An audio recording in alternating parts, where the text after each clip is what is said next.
Olá, seja muito bem-vindo, muito bem-vinda ao meu canal, a Bíblia Diz.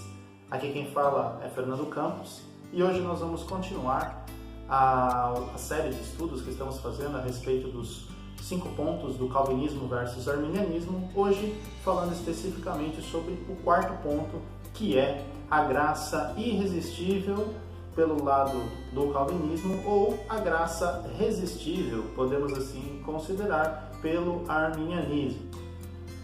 Mas antes disso, eu gostaria de pedir a você encarecidamente, manda um like, você que está já frequentando o canal, já tem assistido a outros vídeos, publicados por mim. Eu gostaria que você desse o seu like nesse vídeo também, me ajudasse aí a alavancar o canal. Se você está vindo pela primeira vez e não é inscrito, você deve ter visto talvez um vídeo meu de introdução, e se você está assistindo essa série de estudos, eu gostaria que você deixasse aí também, se inscrevesse no canal, porque nós não vamos apenas falar a respeito de calvinismo e arminianismo, mas vamos tratar também de outros assuntos. E aí eu gostaria de contar com a sua colaboração, com a sua participação. E a sua inscrição me ajuda muito, bem como a sua notificação, porque a gente tem visto que muitas pessoas que entram no canal, entram e acabam não assinando, acabam não ativando as notificações. Claro.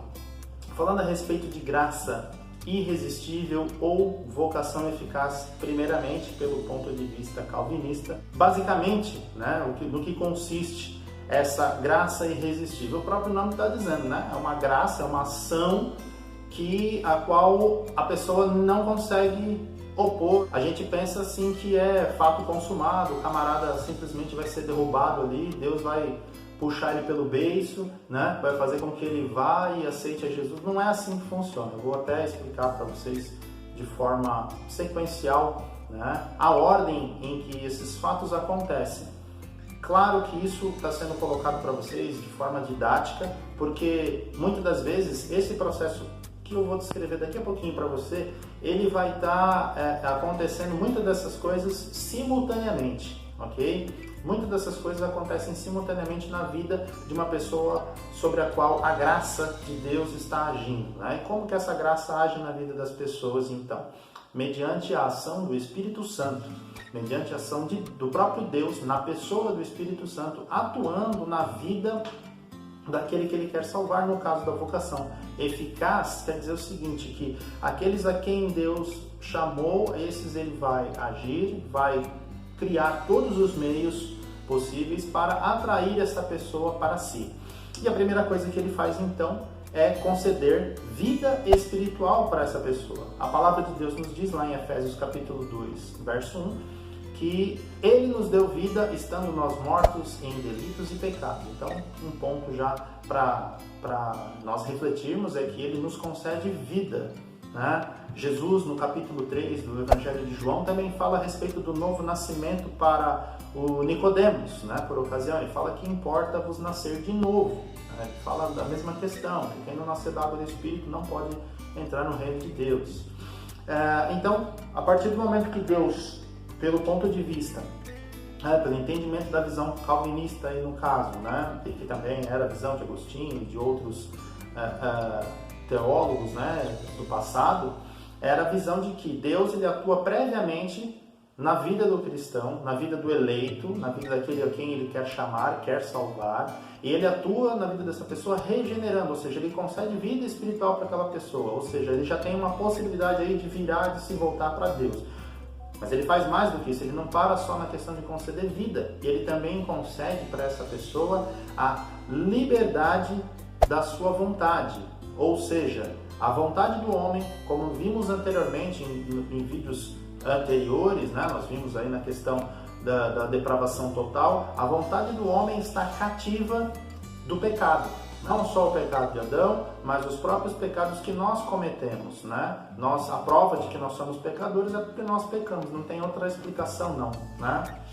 Então, Deus liberta então a nossa vontade da escravidão do pecado, de modo a nos dar condições de, pelo menos, agora não, de falar que, olha, isso aqui está errado, esse caminho que eu estou seguindo está errado. Depois disso, ele ilumina então a mente daquele que ele quer salvar. Ele ilumina a sua mente, fazendo com que ele passe a entender as coisas referentes ao reino de Deus. Ou seja, a partir do momento em que Deus, pelo Espírito Santo, ilumina a mente de uma pessoa, essa pessoa então poderá, ela vai ouvir a palavra, seja ela cantada, pregada, um folheto, seja de que forma for, mas a palavra sendo pregada para ela, ela vai ouvir e ela vai já entender, ela vai ter condições de entender a palavra de Deus. Até porque a Bíblia nos diz, lá em Romanos capítulo 10, verso 17, que a fé vem pelo ouvir e ouvir pela pregação da palavra ou pela palavra de Deus. Depois disso, ele percebe, mediante a exposição da palavra, que ele começa a entender essas coisas, ele vai perceber o quê? O seu estado, o seu estado de pecado, de culpa e de morte, ou seja, e diante disso ele percebe o quão errado ele estava, e essa culpa e esses vai gerar nele um arrependimento, que é o quê? Uma mudança de atitude, ou seja, ele não vai querer mais fazer aquilo, ele não quer mais seguir aquele caminho que ele estava seguindo outrora. Então ele quer se voltar, ele quer sair daquilo onde ele se encontra, seja qual for o tipo de pecado pelo qual ele se vê escravo. A partir daí, por sua própria vontade, o homem ou o eleito, a mulher, seja ele quem for, ele por sua própria conta, ele caindo em si, com a sua vontade agora que está libertada, ele tem condições de se voltar para o único que pode lhe dar a solução para o seu problema. Essa situação em que ele se encontra de pecado, de culpa, de morte, o único que pode dar a solução, Jesus Cristo. Então ele se volta para Cristo pela fé. Ele crê que o sacrifício de Cristo, como vimos no último vídeo, na verdade, falando sobre expiação limitada, ele entende que esse sacrifício aplica-se também a ele, porque o sangue de Cristo foi suficientemente poderoso para purificar a vida dele de toda iniquidade, de todo pecado, tanto passado, presente e futuro. É isso que acontece, então ele recebe nesse momento a Jesus Cristo como Senhor e Salvador de sua vida. Senhor, porque a partir de então o Senhor é quem vai dar a diretriz para a sua vida, e como Salvador, porque efetivamente o Senhor é quem efetua a salvação do homem. Não é o homem quem se salva, mas é o próprio Deus, mediante a fé, que na pessoa de Cristo salva o pecador. Esse processo todo, que eu acabei de descrever aqui para vocês, ele só acontece na vida dos eleitos, segundo o entendimento da visão calvinista. Eleitos quem são? Aí nós vamos ver aqui na palavra. Os eleitos são aqueles que ele, Deus, escolheu, e tendo-os escolhido na eternidade passada, antes do tempo, ele os predestina à salvação. Então, Deus os havia destinado e ele vai levar a cabo isso através da morte de Cristo e através da ação do Espírito aplicando, agindo e atuando na vida do homem até conduzi-lo a Cristo. Só que nesse processo vai vir o arrependimento, vai vir a fé. O homem, por sua própria vontade, agora libertada, vai poder voltar-se para Deus. E esse é o processo da graça irresistível, vocação eficaz. Isso não quer dizer que simplesmente no dia que ele encontrou, ele vai de primeira. Não, o eleito não necessariamente ele vai ser aquela flecha certeira, mas ele pode muitas das vezes resistir por anos a fio a ação de Deus em sua vida, mas o fato é que quem realmente é eleito, pela visão calvinista, volto sempre a dizer, ele vai se voltar para Deus. Alguns versículos bíblicos para a gente poder... está lá em Mateus, capítulo 11, verso 25 a 27. Um dos versículos que eu mais gosto do Evangelho de Mateus, que diz o seguinte: por aquele tempo exclamou Jesus: graças te dou, ó Pai, Senhor do céu e da terra, porque ocultastes estas coisas aos sábios e instruídos e as revelastes aos pequeninos. Sim, ó Pai, porque assim foi de teu agrado. Tudo me foi entregue por meu Pai. Ninguém conhece o Filho, senão o Pai, e ninguém conhece o Pai, senão o Filho, e aquele a quem o Filho o quiser revelar. Então, esse primeiro versículo mostra aí para nós a liberdade do Pai e do Filho em revelar-se a quem Ele quiser. Em outras palavras, se Deus não quisesse revelar a uma pessoa, Ele não é culpado, Ele não é obrigado a se revelar a todo mundo. Da mesma forma que a palavra de Deus ela é pregada a todas as pessoas, mas não é necessariamente que todos irão se converter, como a própria palavra já nos assegura, né? Tanto no Velho Testamento quanto no Novo. E na sequência do texto aqui, Mateus 11, 28 a 29, diz: Vinde a mim todos os que estáis cansados e sobrecarregados, e eu vos aliviarei. Tomai sobre vós o meu jugo e aprendei de mim, porque sou manso e humilde de coração, e achareis descanso para a vossa alma. Ou seja, logo após o momento em que Jesus revela que, olha, foi do agrado do Pai ocultar essas coisas aos sábios entendidos e revelá-las aos pequeninos. Quem são os pequeninos? Esses que ele quis salvar ou esses que ele quis revelar, né? E portanto, esses aos quais ele quis revelar, ele também garantiu aí todos os meios para que eles pudessem vir até ele. De toda forma, ele manda um convite, um chamado geral: vinde a mim todos vós que estáis cansados e sobrecarregados. Ele está, vamos dizer assim, fazendo um chamado geral para todo mundo poder vir até ele. Porém, efetivamente, aqueles que vão vir até ele, segundo o entendimento dessa palavra aqui, seriam aqueles aos quais ele predestinou, ou seja, aqueles que são os eleitos. Esses vão se voltar para ele, esses irão até Deus. Os outros não irão por conta do quê? Porque eles vão rejeitar a palavra, vão rejeitar a pregação, eles não vão crer. É assim que funciona. Atos 13, verso 48, que diz: Os gentios, ouvindo isto, regozijavam-se e glorificavam a palavra do Senhor, e creram todos os que haviam sido destinados para a vida eterna. Então, veja que quem creu? Aqueles que Deus haviam sido destinados para a vida eterna. Já Romanos capítulo 8, versos 28 a 30, sabemos que todas as coisas cooperam para o bem daqueles que amam a Deus, daqueles que são chamados segundo o seu propósito. Então, Deus chama. Porquanto aos que de antemão conheceu, ou seja, antes dele chamar, ele conheceu, e o conhecer aqui tem um sentido não de, ele conheceu as obras, de prever que iriam crer, mas na verdade é um conceito muito mais amplo, né, de conhecer, desde da nossa formação, como diz lá no Salmo 139, né, a fim de que ele nos predestinou, o que ele conheceu também os predestinou para serem conformes à imagem do seu Filho, a fim de que ele seja o primogênito entre muitos irmãos. E aos que predestinou, a esses também chamou. E aos que chamou, a esses também justificou. E aos que justificou, a esses também glorificou. Ou seja, ele conheceu, predestinou, chamou, justificou e glorificou. Os elos estão encadeados, né? Então, são versículos que falam por si só. Bem, agora eu tenho que falar também a respeito da graça irresistível.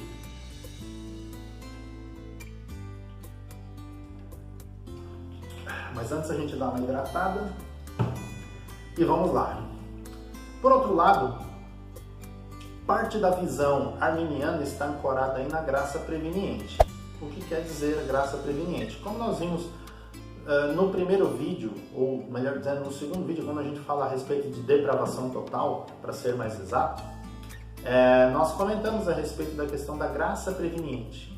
Ou seja, essa graça preveniente é uma graça onde Deus atua no coração do homem, no caso de todos os homens, né, pecadores, né, especificamente, atua no coração dos pecadores, logo todos são pecadores, como já lemos lá em Romanos 3, 23, neutralizando a tendência ao mal, mas sem regenerá-lo. Ou seja, Deus chama a todos, ele dá condições, ou como já falamos anteriormente, ele restaura o livre-arbítrio do homem que ele perdeu com a queda, né, de Adão, de modo que ele passa, através da graça preveniente, a ter condições de escolher o Evangelho ou rejeitar o Evangelho e, consequentemente, aceitar a Cristo ou rejeitar a Cristo. Ele passa a ter essa liberdade de escolha. Então, Deus, ele, segundo a visão da graça irresistível, ele possibilita.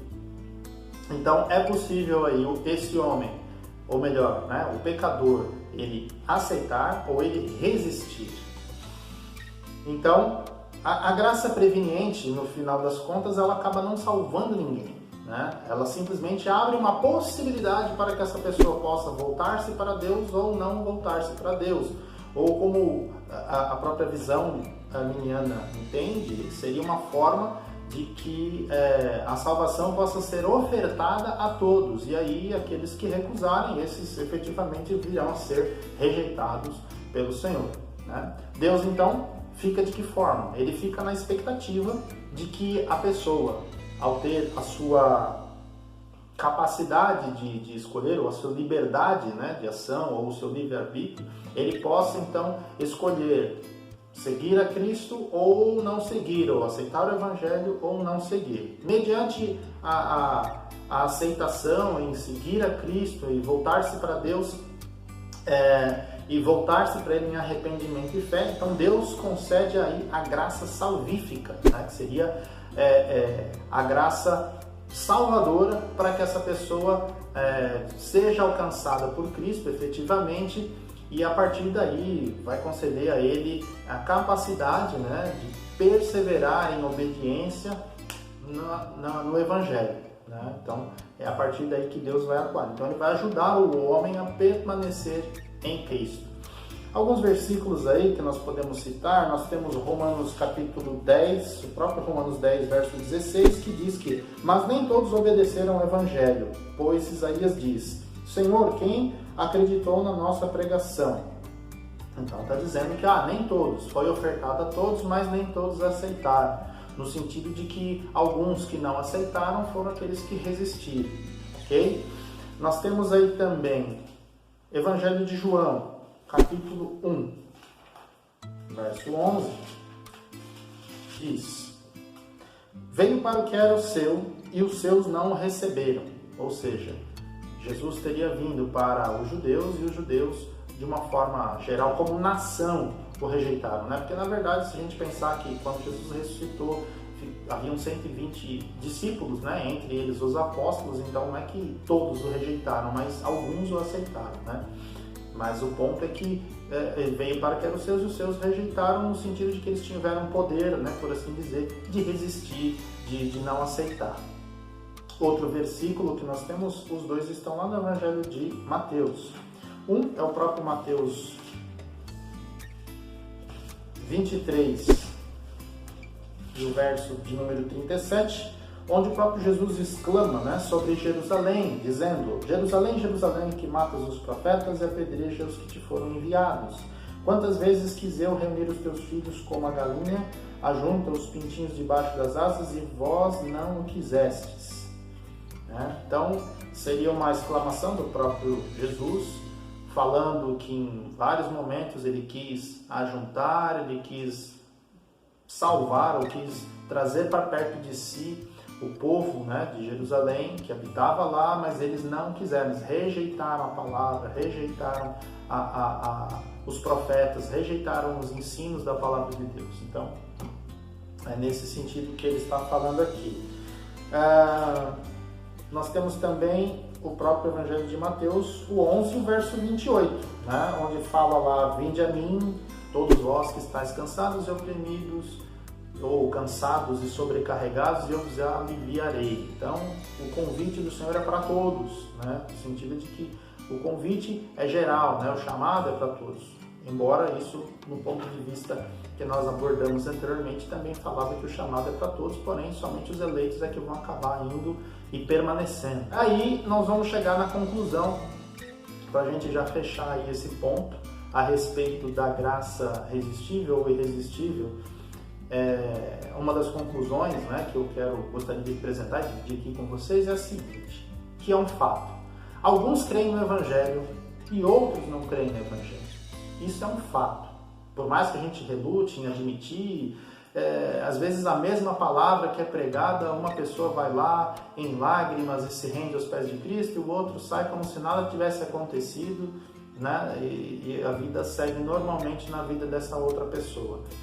Então, a gente fica com essa dúvida: por que um crê e o outro não? Por que um aceita e o outro não? Por que um resiste e o outro não? Por que um lá no finalzinho ele vai, se volta em arrependimento e fé, e o outro, mesmo até no final, não fica, ou um ficou um tempinho e depois saiu? A gente fica com essas dúvidas, né? E é certo que os teólogos do passado também tiveram essas dúvidas, né? Tudo que nós vimos até agora mostram para nós dois pontos de vista diferentes sobre o mesmo fato. Ambas as visões, tanto a calvinista quanto a arminiana, estão buscando dar uma explicação por que alguns creem e outros não creem. Do ponto da visão calvinista, está dizendo, olha, esses creem porque são eleitos, foram predestinados, foram chamados e Deus providenciou todos os meios para salvá-los, né? O Espírito atuou neles, etc, etc, etc. Por outro lado, aqueles que da visão arminiana, o sacrifício de Jesus foi por todos, para que todos tenham uma oportunidade de aceitar ou não, e fica aí na escolha do homem, tendo o seu arbítrio restaurado pela graça preveniente, de aceitar a Deus e o seu evangelho, a sua palavra, o seu Salvador, ou rejeitar a tudo isso e permanecer no estado de pecaminosidade e, enfim, sofrer a punição e a condenação eterna. Então, ambos os pontos procuram ilustrar esses fatos, né? Como nós somos aí acostumados com a questão lógica de que tudo tem que ter uma explicação, tudo tem que ter uma razão, até por conta da filosofia, do estilo, né, filosófico grego, né, principalmente, se não me engano, por conta de Aristóteles, né, que a visão aristotélica de que tudo tem que ter uma explicação lógica, não admite a questão do mistério, de que, olha, você pode ter uma questão que não tem uma resposta 1 mais 1 é 2, né? Então, a questão é que nós temos diante de nós essa questão da soberania divina e da responsabilidade humana. As duas verdades são apresentadas na palavra de Deus. E Deus, que havia inspirado, no caso, os autores bíblicos, inspirados por Deus, quando escreveram sobre estes assuntos, não pareciam estar muito preocupados com essa questão de que, mas será que isso vai fazer sentido? Será que tem lógica? Não, Deus simplesmente colocou essas verdades ali de maneira que elas possam ser compreendidas. E nós temos que então pedir ajuda a Deus, né, e ao próprio Espírito para que nos ilumine a nossa mente, para que a gente consiga entender a palavra de Deus como ela foi escrita, com o propósito inicial com que ela foi escrita, para o público inicial ao que ela foi dirigida. Então é necessário que a gente aprenda essa questão para a gente poder interpretar corretamente a palavra de Deus. Assim como nós temos essas questões, né, que a gente às vezes fica tentando descobrir como responder, a própria Bíblia apresenta outros conceitos, né, que a gente também tem dúvida e que são aparentemente contraditórios. Exemplo, a doutrina da Trindade. A doutrina da Trindade, embora vai dizer, não, mas não existe doutrina da Trindade na Bíblia. Ok, calma, antes de vocês me crucificarem, me jogarem pedras, vale a pena dizer que no Velho Testamento, ao passo que a Bíblia declara exclusivamente nos 10 mandamentos, em outras passagens da Bíblia, dizendo que Deus é o único Deus, não há outro além dele, antes dele nenhum se formou, depois dele nenhum outro haverá, só tem um Deus.